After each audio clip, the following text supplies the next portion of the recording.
देखिए, केंद्र की भारतीय जनता पार्टी सरकार ने देश की सारी संस्थाओं को एक मजाक का पात्र बना दिया है। अब तो लोगों को हैरानी भी नहीं होती। अब तो लोग पहले ही कह देते हैं कि अब राजस्थान के अंदर चुनाव हैं तो अब ईडी जो है वहाँ पे विरोधी पार्टियों के यहाँ जाएगी। मध्य प्रदेश में चुनाव हैं, छत्तीसगढ़ में चुनाव हैं।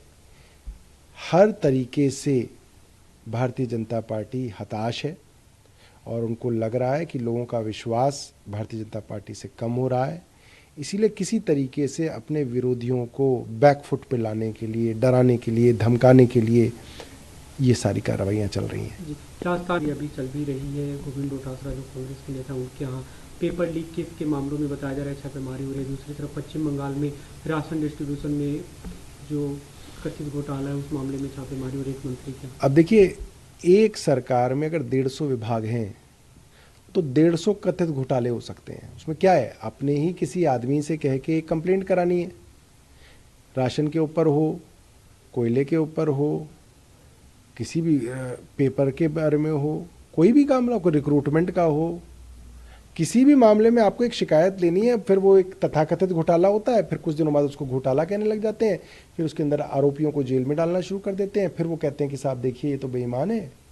तो ये तो एक मजाक बन गया है कि जो असली घोटाले हैं उनके ऊपर कोई कार्रवाई नहीं हो रही है और विरोधियों को जो है सिर्फ डराने, धमकाने, परेशान करने के लिए जो है ये सब जो है एजेंसियों का इस्तेमाल है हो रहा है।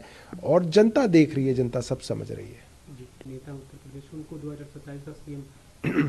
देखिए, सब राजनीतिक दलों के कार्यकर्ता चाहते हैं कि उनके नेता जो हैं अच्छे से अच्छे बड़े पदों पे जाएं। तो इसके अंदर मुझे नहीं लगता कि कोई जो है किसी को कोई एतराज़ होना चाहिए।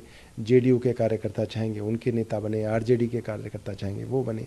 तो ये एक बड़ी स्वाभाविक सी बातें हैं। जी, प्राण मंदिर में भगवान श्री राम की होने वाली है 22 जनवरी को प्रधानमंत्री करेंगे। इस पे कमलनाथ जो कांग्रेस के नेता है, उनका बयान, उन्होंने कहा कि ऐसी बात कर रहे हैं कि जैसे भगवान राम या राम मंदिर बीजेपी से बिलोंग करता है, तो राष्ट्रीय गौरव का मुद्दा है। देखिए, जब आप भगवान राम का राजनीतिकरण कर देंगे, उनके मंदिर का राजनीतिकरण कर देंगे, तो आप एक बहुत बड़ी धार्मिक आस्था को एक बहुत छोटे पायदान पर लेके आ जाते हैं, जो भारतीय जनता पार्टी बार बार कर रही है। इनको धर्म के राजनीतिकरण से बचना चाहिए और भगवान राम का इस्तेमाल वोटों के लिए तो बिल्कुल नहीं करना चाहिए।